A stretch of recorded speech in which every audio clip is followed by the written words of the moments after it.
second semester of the ARTIVISM series. We are delighted to have, I'm trying to turn my phone off. We are delighted to have international speakers today. And before we introduce our speakers, I would like you to meet our artivist, our student ambassador for the day, who is Charles Herman. He is a criminal justice major. He is also the president of the Criminal Justice Club and is in the process of organizing and hosting a number of events, which he will speak to you all about. So Charles, take it away. Hi, everyone. Thank you, Dr. Lake, for asking me to be student ambassador. It truly is an honor. I have devoted my studies to the cause of social justice, and as such, in independent studies with Dr. Lake, I have completed extensive research on racial justice topics, ranging from the failed war on drugs to the school to prison pipeline to just mass incarceration in general. One statistic is that we have over 200 million people behind bars, and we only account for 5% of the world population. So I sincerely hope that my research, which I actually did present last spring in a Delphi Scholarship and Research Conference, sheds light on these all too important issues and creates real meaningful change. Upon graduating, I hope to continue this important work, working at a nonprofit devoted to social justice and racial justice. So I would like to now introduce our presenter for today. Emmanuelle Sinardet is a professor for Latin American Studies at the University of Paris, Nanterre, France, where she teaches Latin American economic, political, and cultural history. Since 2007, she has been in charge of the Center of Ecuadorian Studies in the Iberian and Ibero-American Research Center, and the research unit of Romanesque Studies, a research group that has extensive experience in studies related to literature, culture, language, and didactics of Spanish language.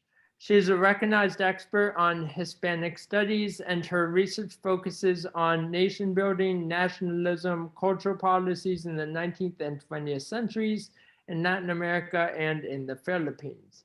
Professor Sinardet is a member of editorial boards and a reviewer for several scientific journals and books, including the Stories of Literature and Fragments of Forgotten Literatures, American Worlds in Interaction, and she works as a translator for the projects Enough 100 Women Against Gender Violence and other readings.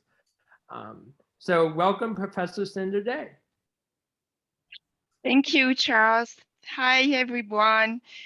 I would like to share a PowerPoint. I'm going to do it now. Is it okay for you? Yes. Perfect. So, yes, I'm going to try to have the PowerPoint here to be able to switch. Yes. So I would like to thank you for receiving me for the invitation. Thank you, Charles, but also thank you to all ARTIVISM team, very cheerful and very sweet with me and very patient as well. I'm going to speak in English. First, I thought speaking in Spanish, but English will be okay, I hope. And I would like to thank as well Ines Monica Archer, who is my colleague in St. John University and Adelphi University, and she made the contact to work together. We have other projects about culture and art, and in a global conference of university researchers on issues of of Hispanic world, and she allowed me to join your activities, and thank you for all of you to so gently receiving me. So I'm going to talk about the Colombian conflict, a conflict for more than 50 years now, and it's not really finished. There is still violence, and a conflict which was characterized by extreme violence, including torture, forced disappearances, sexual assaults, kidnappings, and forced displacements.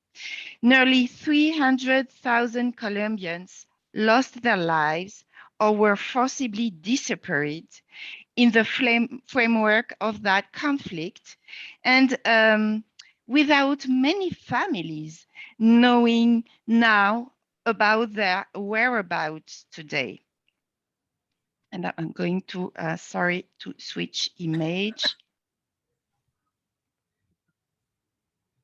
Yes.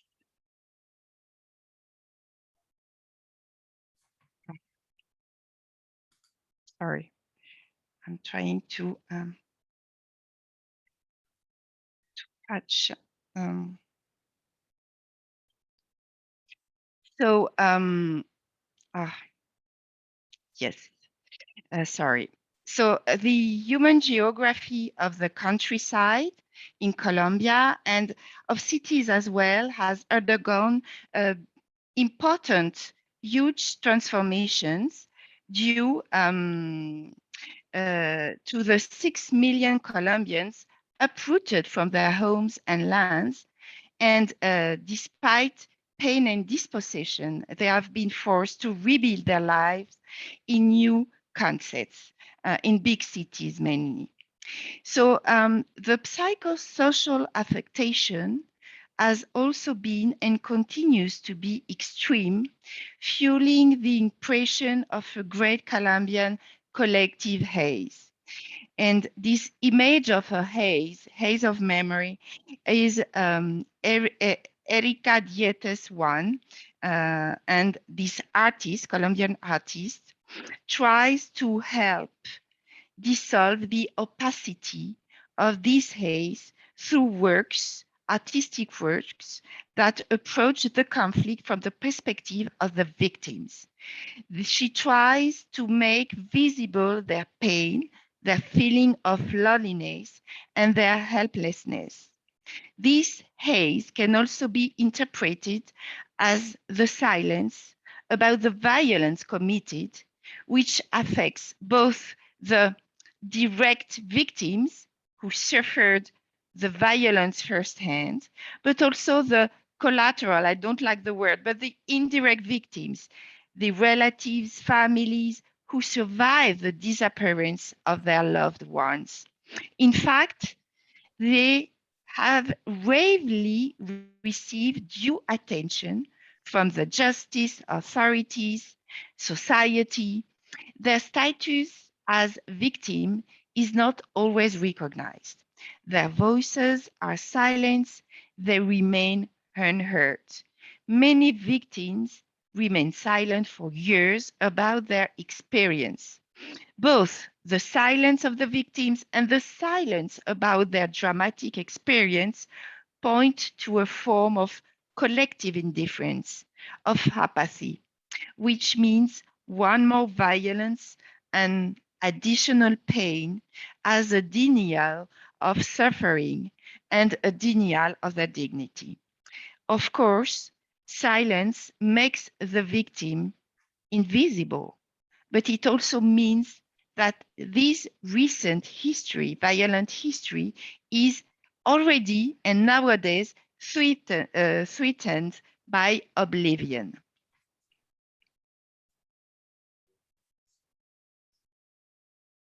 You see up, I have a problem with my PowerPoint, I'm sorry. I'm going to change the image like this way. Okay. So The artworks of Érika Diettes respond to the mist of silence, to the threat of oblivion. It seems to us that Diettes' art is committed, engaged art engagé, we would say in French, even if this nomination is highly debated in theoretical terms. Engagé, committed alongside with the victims. Engagé, committed because it is at the service of a vital urgency, an emergency, the speaking of the victims, allowing them to be symbolically reintegrated into the national group. This is how we can consider three artworks I'm going to show now and comment. Artworks that dignify and repair. That's the title as well of this conversation, repairing art.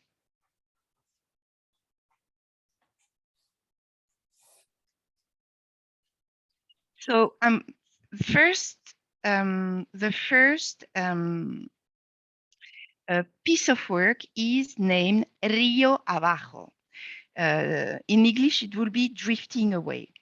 It evokes the forced disappearances. The victims, and most of them were civil innocent victims, were kidnapped, tortured, assassinated, and erased. Erased because there is no trace of their corpse. Pieces of anonymous corpses' bodies were sometimes found in the rivers. Rio Abajo designs a cemetery in the exhibition space. The large pieces of glass on which the photographic prints are printed are arranged on the floor as funerary stones among which the public, the viewer, can walk. The installation generates a feeling of serenity that invites to meditation with sadness. It is true, but without any morbid drama, no blood, no corpses shown. And this peaceful atmosphere is thanks to the beauty of the photograph, very luminous, thanks to the transparency of the represented waters, thanks to the sensation of the soft movement that takes the garment away. Garment, of course, that is the symbol of the disappeared body in a metonymic way, or more precisely as a synecdoche.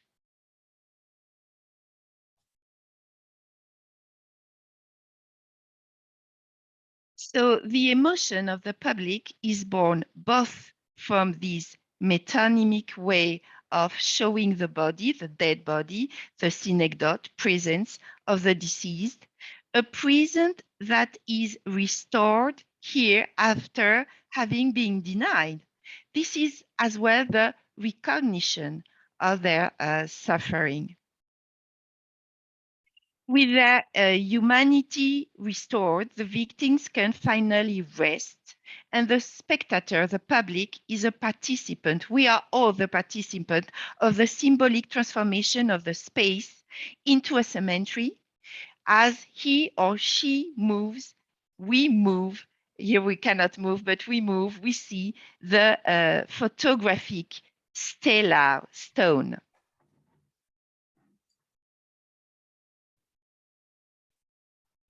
For Érika Diettes, and I quote, "The rivers of Colombia are the largest cemetery in the world," she said in an interview in 2010. Rio Abajo is the obvious artistic realization of this assertion.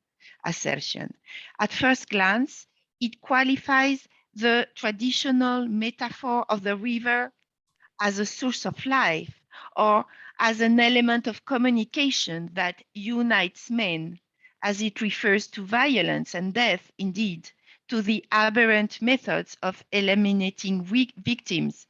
They were really erased.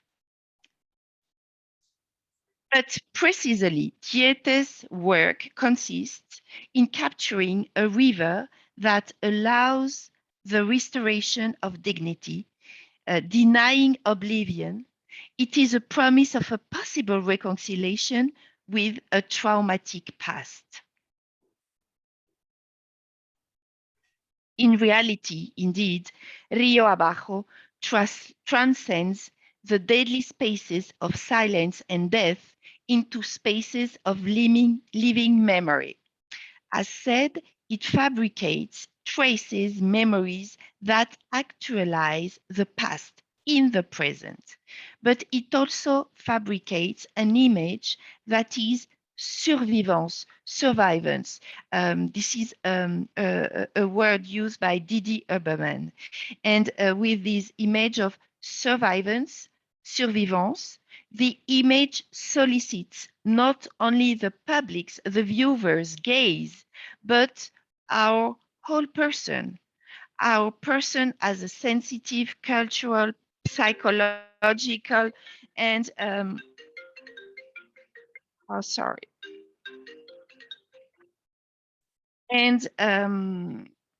psychological totality. We experience the victim's experience and we share his pain. At the same time, it allows for mourning for the families. The art of Érika Diettes allows a form of recognition and reparation by showing experiences of pain that have not been taken into consideration. She carries a therapeutic dimension for the victims of the conflict and also for the Colombian society. The art of Diettes consists of taking the exact opposite path to the dehumanization inherent to the violence of the conflict. When the killers have erased all traces of the bodies, Diettes elaborates a trace that restores its presence. When the killers have reified the victims, made of them things, well, the artist treats them as persons. Rio Abajo symbolically performs the funeral rituals that have been denied to the murdered and dismembered victims thrown into the river without their families being able to find them. The performance of the funeral rituals rehumanizes them. From this perspective, it also eases the grief of the relatives, of the families, by facilitating the work of mourning. The photograph here captures the traces of the deceased and they make them beautiful. It's really an aestheticization into a serene composition. The body is shown to the relative in a metonymic way, but it is shown in its integrity, beauty, in its light and its aura. Aura. I don't know if I pronounce this correctly in English. The exhibition space is a cemetery. And the first exhibitions took place in towns in the Antioquia region, a region in Colombia that is particularly impacted by the conflict. In 1928, on the occasion of a memorial event, the public, candle in hand, wandered walks among the photo stalls, creating a ritual for the dead. And in the absence of any trace of the loved ones, the families shown here on the photos could preserve the illusion of having a funeral ritual, and they could respect a funeral and religious tradition.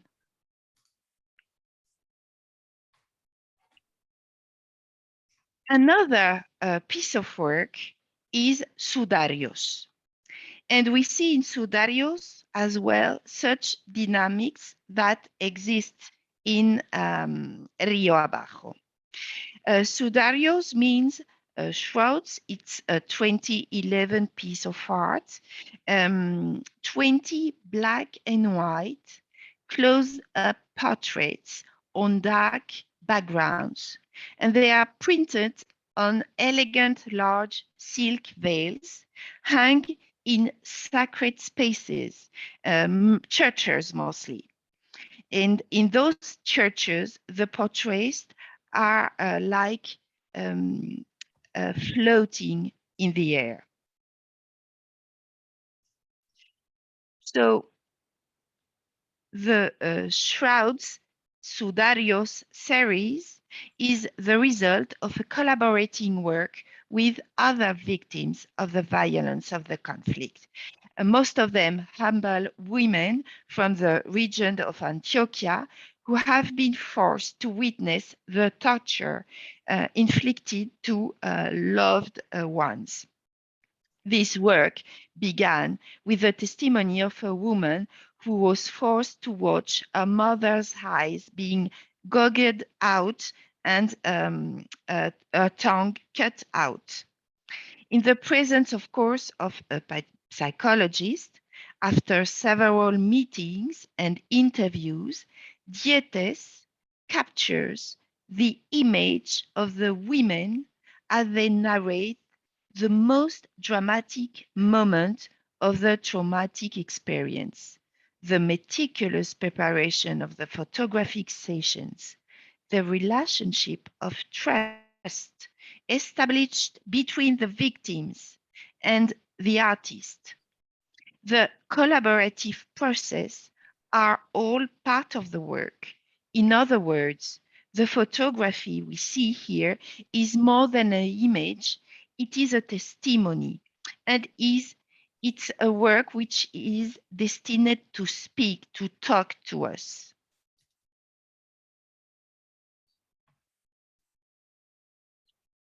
So here the photography captures the latent to make it visible. It shows us the ineffable to make it speech. These women we see were not heard, their voices were not heard. And thus, Sudarios offers them a space for expression. We can see it, I think, a kind of empowerment because they gave to that women a kind of agency. I'm going to show more portraits. So the artist doesn't speak for those women. She doesn't treat them as models either. On the contrary, Diettes creates the condition for these women to elaborate their own message, and they let them dialogue directly with us, with the viewers. They are memory entrepreneurs, according to a beautiful expression of Avendaño Ramirez and Villa Gomez. Memory entrepreneurs, because they feel they have an educational role for the new generation. And they also confront their experience to official versions that pretend to make history, hiding other histories.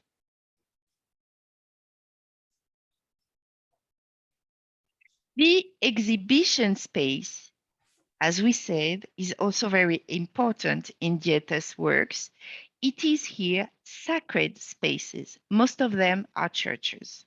The portraits are faces that occupy the entire space of the image with extreme simplicity, black and white on a dark background, without decorum, no detail that could distract the viewers from the contemplation of complexions, of contracted faces with closed eyes and half open mouths.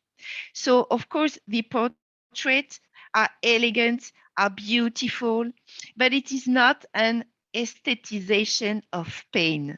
Here, these suffering women are universal representation in churches of a figure of traditional art, which is the Mater Dolorosa, the mother which is suffering the loss.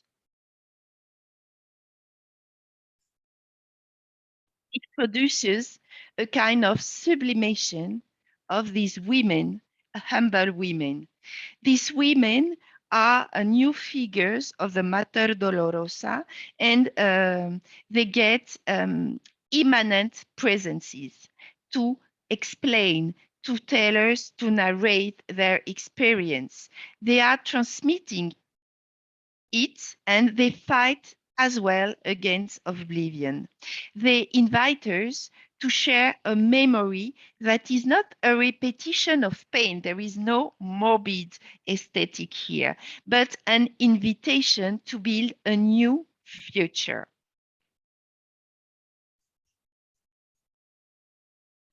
On the top of that, but by functioning, by being a kind of container of memory, these portraits and this work allow all the portrait women to deposit their obsessive past, their obsessive remembrance of their traumatic experiences.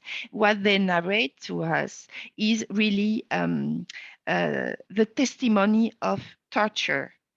And these memories have been occupying their lives, their activities, in a kind of rumination. It was ruminated remembrance of violence for them. And with this work, and with all the collective psychosocial work around these portraits, these women can deposit their burden and transmit their experience, starting as well a new life. It is in that way, I think, an art of memory of pain. It is in that aspect as well a therapeutic art.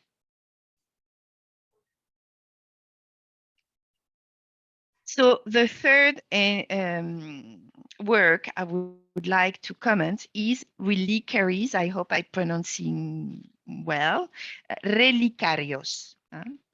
And all the process that have been initiated with Sudarios and with Rio Abajo find a kind of expression and in Relicarios. Relicaries is also a long collaborative work carried out between 2011 and 2015. It was shown for the first time at the Museum of Antioquia. I insist, it's not casual. It is one of the most affected regions by the violence in the Colombian conflict. Since 2011, Érika Diettes has been traveling around the country to visit mourning families, to listen to their grief, to collect their testimonies, and to gather their memories of the disappeared, offering them to, and in those meetings, the families were offering to her an emblematic object of the deceased. This collaborative process had already begun, of course, with Rio Abajo, but in Rio Abajo, the object was a photography. It was given back after the artwork to the families. Here, it's different with Relicarios. It is no longer a matter of lending a belonging of the absent person to the artist. It is a matter of giving this object to the artist, of setting it definitively. Relicaries, as the title of the works tells us, consists of aesthetically transcending such belonging, such object into a relic.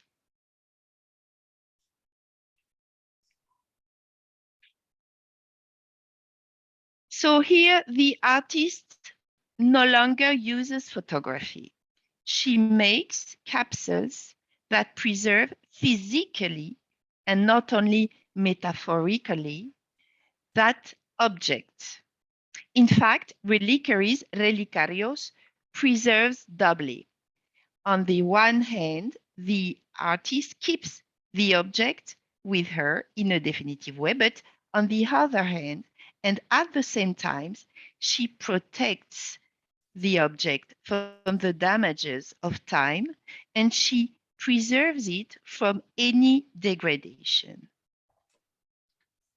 And of course, another metaphor and another logic is here amber.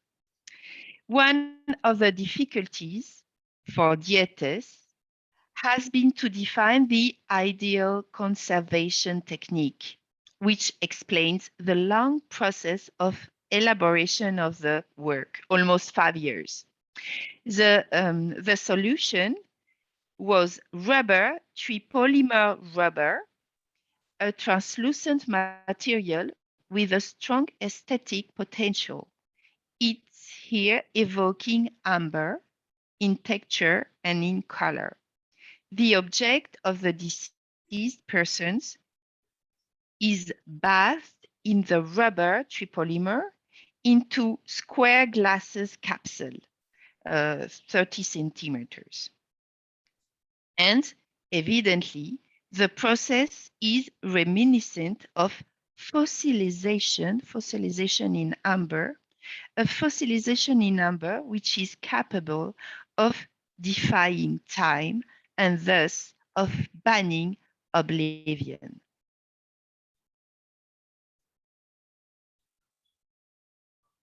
Amber is also considered as a gem, and we see here very trivial objects such as a soccer team jersey, an ID card, small photograph, and all those objects are turned into precious gems whose beauty speaks of the cruelty of disappearance in the and of grief of the family who kept during years and years those objects as relics.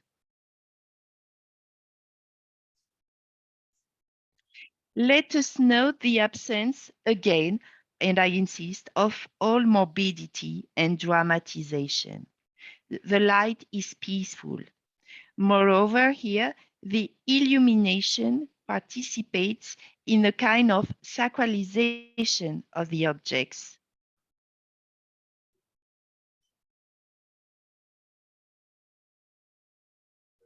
The objects have been lovingly kept for years by families. They are relics, says Diettes in an interview. And here she intends to fabricate reliquaries for relics.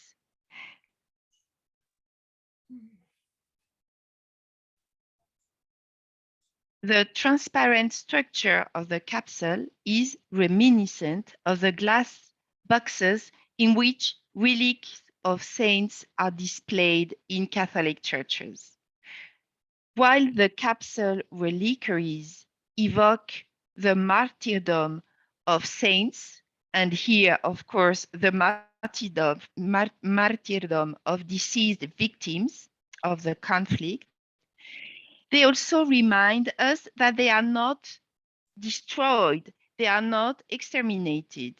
Those reliquaries are containers of sacred remains, sacred for the families, but for humanity as well.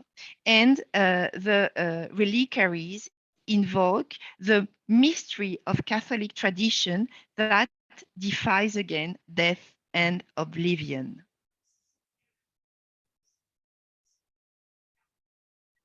The mystery is hinted at, is shown to the viewers by the ascending light emitted from the base that illuminates the amber, as if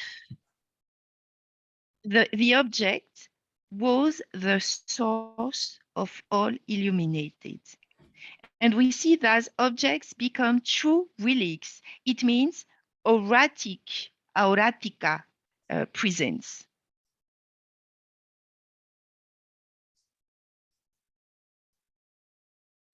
Relicaries, likewise, seeks to facilitate the work of mourning, duelo in Espanol. Certain families made a long and difficult journey to go to Érika Diettes' studio and to give her the emblematic object of their deceased ones. And in interviews, they explain they were looking for a worthy place for their relics. And by giving them to Diettes, they were depositing their relics in a temple. So for the families as well, we can see in that work a kind of ritual, funerary ritual that allows them to accept the death and the sorrow.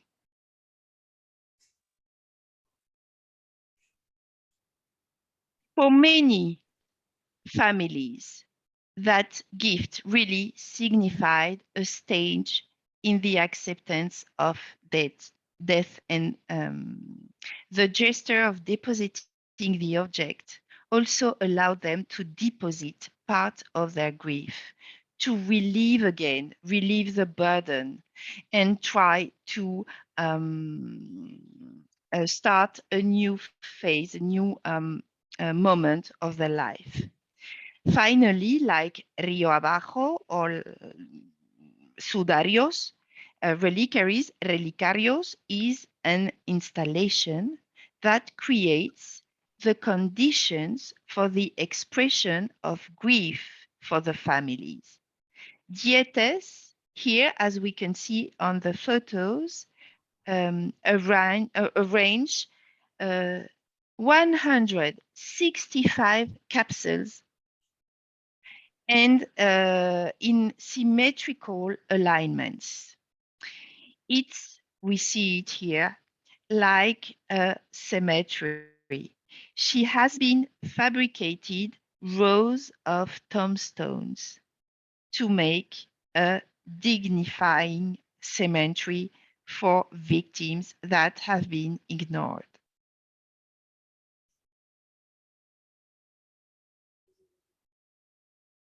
At the opening of the Relicarios exhibition in November 2017, some 300 families traveled to the Museum of Antioquias in Medellin, where they were welcomed by the museum staff and by psychologists as well. And it was a moment only for them. They didn't lean on capsules or they didn't lean on art of works, but they leaned on the graves of their loved ones. They could then externalize their sorrow. And it was commented and by the psychologists as a cathartic moment. So I would like, in conclusion, to insist on the reparative mission of Diettes' art. It is not anecdotal art. It is not secondary art. It is really a mission. Yes, sorry. Sorry. It is a mission of memory. It creates the condition to promote a society of coexistence, pacified and appeased. And in Diettes' heart, it is not a matter of blaming, but of admitting responsibility and accepting that individual pain, the pain of those families, is also a collective pain. It is a matter of assuming that the pain of the victim is also the pain of a citizen, that the society should be able and will be able to recognize the violence and the experience of conflict.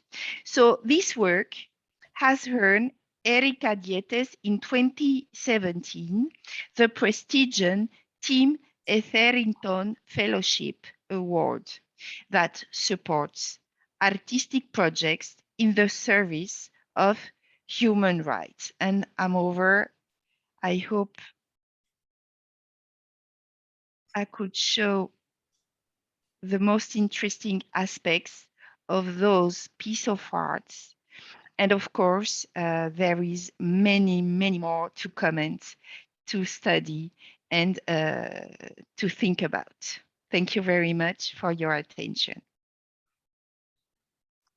Well, thank you, Professor Sinardet, for being our artivist today.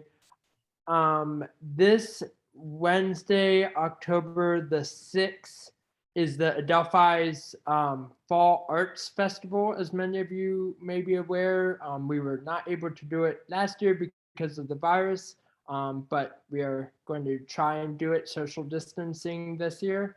ARTIVISM will be hosting a roundtable discussion at 4:30 p.m. Eastern Standard Time in the Olmsted Theater, which, if you guys are from campus, you know is in the Performing Arts Center. It's immediately as you come onto campus, basically. I would also like to mention that the Criminal Justice Club, of which I'm president of, will be participating in Chalk Up with displays of John Lewis and Ruth Bader Ginsburg and their Good Trouble and I Dissent quotes, respectively. And may they continue to rest in peace. That will be in front of the Sorbo Library from 10 to 3 p.m. And also take time to look at other clubs. There are going to be many clubs, the Environmental Action Coalition, Gay Straight Alliance, among many others, doing chalking up what they believe in as well. So it will be a great bunch of art on the sidewalk. It should not rain. It'll be a little cool, but it will not rain on Wednesday. The Criminal Justice Club will also be designing masks that you can take with you with fabric markers. So come by, get to know the Criminal Justice Club, get to know me, Professor Lake, and others, and see some dogs. There will be dogs there. And also, please join the ARTIVISM team next Monday, October the 11th, which is fall break, but please still Zoom in. It will be a great presentation. We will have artivists Joyce Sanchez and Ely Art present Unjust Democracy, Unconstitutional Practices, and Neocolonial Policies in the Ecuadorian Amazon. So that will be very interesting as well. Now, before we open up the floor to questions for our presenter, we ask that you participate in the short pull-up on your screen right now. So that should be popping up soon. And for more information on this and all of the series' past and upcoming events, please go to the website www.adelphi.edu/artivism. Follow us on Instagram, which is down right now, but when it comes back up, go to our Instagram page at ARTIVISM for Shared Humanity, or simply Google ARTIVISM and Adelphi. Our YouTube channel is ARTIVISM for Shared Humanity. There's a space between ARTIVISM and for Shared Humanity. I learned that when I went onto the page. We are also hosting an open call art installation for all creative thinkers in our Instagram. If you'd like to get more involved in this ongoing initiative, please contact the ARTIVISM team at artivism@adelphi.edu. And if you're a student, I would like to just shout out the ARTIVISM Club, which is now up and running. So you can contact Professor Lake or the student in charge, Rowan, and we will get you in touch with them. And that's a great club to be a part of as well. I would now like to ask if there are any questions for our artivists. Please use the raise hand function at the bottom of your Zoom screen, unmute yourself, or ask your question in the Zoom chat. And thank you for coming today.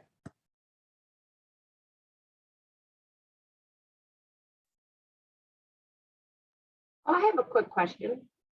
Get things started. Thank you so much, Dr. Sinardet. This was just wonderful, and it really speaks to something we were chatting a little before about how history is sometimes erased or whitewashed in this country, and that's our own history. So you can imagine how little many Americans know about things going on around the globe.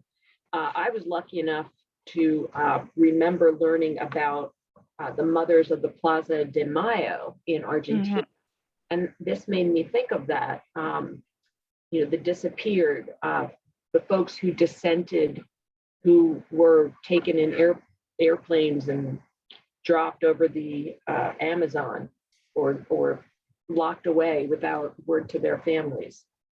And so this was incredibly powerful and spoke to so many of the issues that I and the emotions that I can't even imagine. It's one thing to lose a child or a loved one, but to not know. And so I was wondering if you, in curating this this work, were you able to speak with any of the family members or the mothers or just people from the community, and how did they express how these works helped with their catharsis?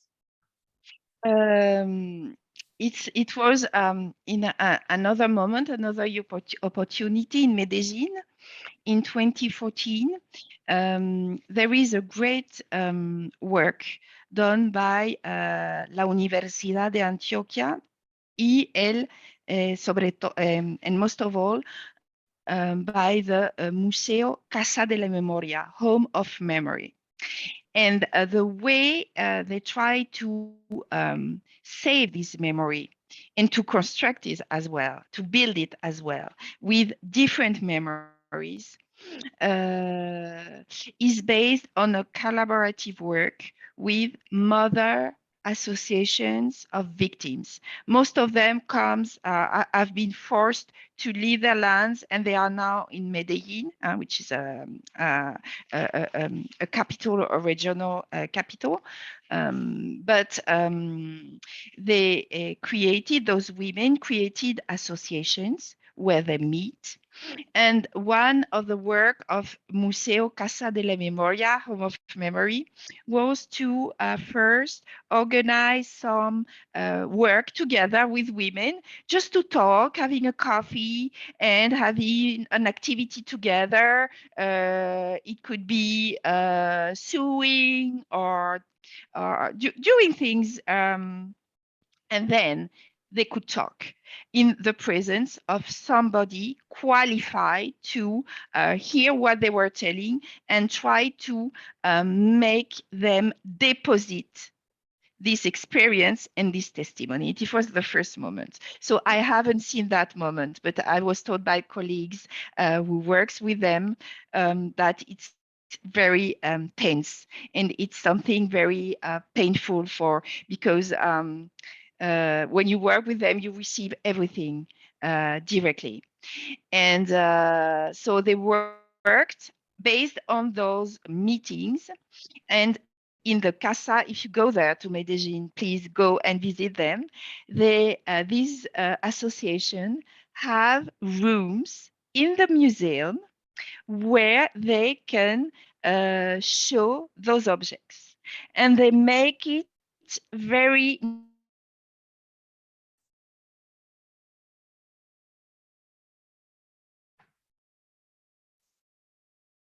seats, you have sofas, and you have there, for example, little objects of the lost ones, photos, dolls.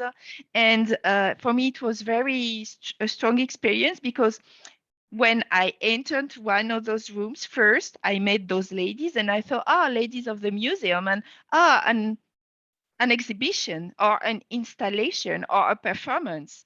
And then after, I realized that the sofa I was sitting on, the book I was taking just to see, was somebody's books, somebody's who had existed, Wow. and somebody who was loved, but that had been erased or disappeared.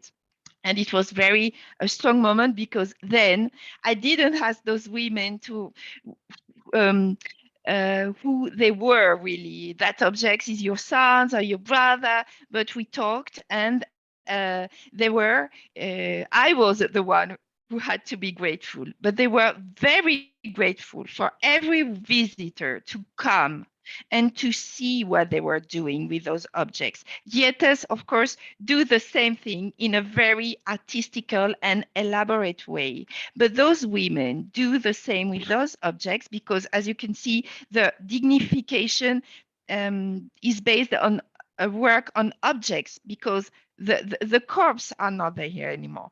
And those women are really grateful to any visitor who comes, because by only coming and only looking at those objects, we do make the death live, and we share their memory. So only by showing, that's why I wanted to choose this piece of work here, only by showing those photos that we all see together, we do recognize the victims, and we do recognize the sorrow and the pain of those women. Thank you. Very powerful. I was wondering, these are not censored. No. They allow them to show the work. Yes. Wow. And we must say that the Colombian state try to change the law to to allow the recognition of status of victim. The problem is that you have to access to justice first. For modest people, it is something very complicated and difficult. You need assistance, and you need time, and you need energy, and sometimes you need money, so it's not possible.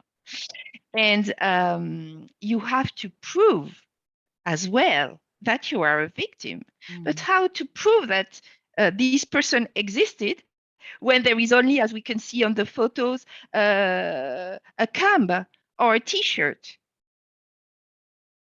So that's why through objects, the museum, La Casa de la Memoria, and the researcher of the University of Antioquia, one of them is Luis Carlos Toro Tamayo. They try to show that those people are also victims, to get to a recognition in another way, which is not the justice way. Also, now new laws make it possible, but it's very difficult.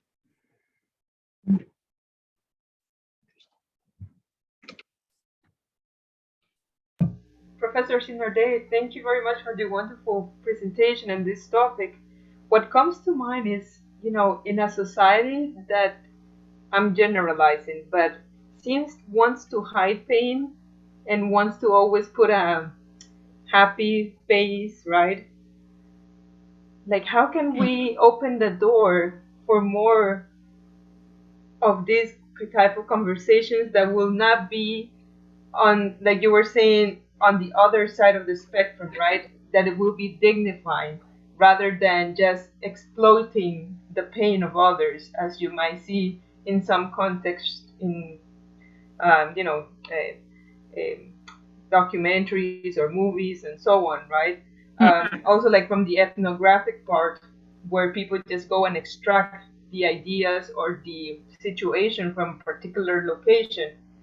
How can we, let's say, present projects where we are dignifying, as Ms. Diettes is doing here, but at levels that we can all participate in the community, in a school, you know?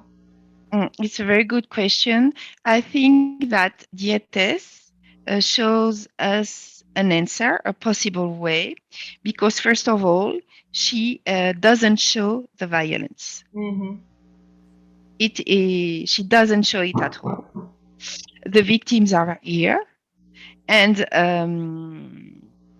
but you don't see any morbid or violent representation of the conflict first. So the apathy or the indifference, because we can understand that the society doesn't want to hear anything about conflicts, war. They want to forget. Mm-hmm. But at the same time, the society can go on and go forward if there is a kind of reconciliation. So they have to build their memory, taken into account this experience of violence. So the way of showing it in a peaceful way, without any accusation, without making that or this group responsible, is a way of building the post-war society, I think. Good point, yes. And this is just another incredible way on how art serves to heal. It becomes the means. Yes. Yeah. To Yes. heal, to inform. Yeah. Diettes is not the only artist to do that kind of art, dignifying art. There is also Carlos Saavedra. Well, many other artists are trying to work with the victims. So what we see here is the end of a collaborative process. It's a different way of making art. Mm-hmm. Mm-hmm.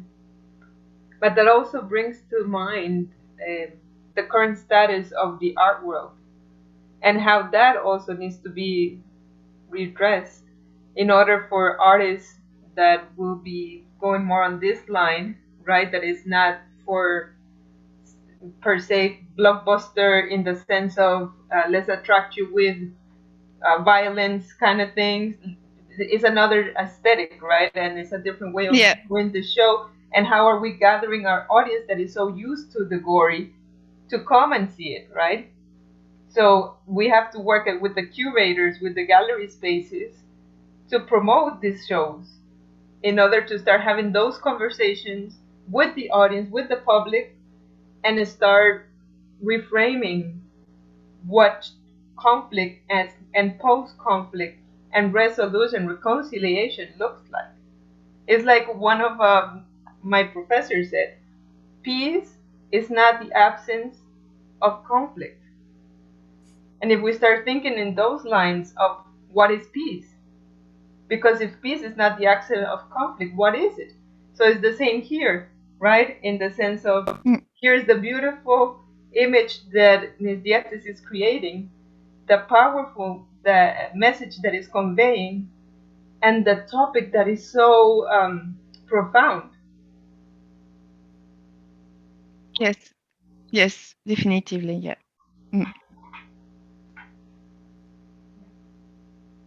Any other questions or comments? I just wanted to say thank you so much. I have to run to class now, but I appreciate you taking the time to share your work with our students and with our colleagues. And I really look forward to hearing from my students their reactions to this very powerful presentation. Thank you very much. Thank you. Thank you for the invitation. Before we close, Professor Sinardet, if you would have to choose one takeaway from your presentation, what would you say that be? I don't know. As a mother as well, I'm always very touched by the portrait of the Mater Dolorosa. And I think that I'm touched as well as how those women who suffered so much and who are very poor, most of them are poor women, are treated like a beautiful person as they deserve to be treated. Mm-hmm. And as when every time I see the photos, I find them so beautiful, with so much dignity. And I think that's the point as well. I was just gonna say, I think that's the perfect word to describe it. Dignifying. Uh-huh. Dignifying the people. Thank you. Okay, so thank you, everyone. Thank you to our sponsors, Sync for Hope, Gottesman Libraries at Teachers College, Columbia University, Adelphi University, Dr. Stephanie Lake, for having us land in her department. Thank you, Charles. You did great. Irini zooming in from Thank you. Greece. Yes. And Sarah for all your help and support. And we'll see you next week. Thank you so much, Ms. Sinardet. Be well. Be safe. Thank you. Thank you for the invitation. Have a good night. Next time I will come and travel to see you, or you will Yes, come and travel to see Definitely, me. yes. Be That well. would Bye. be good. Good night, everybody. Thank you for coming. Bye-bye. Good night.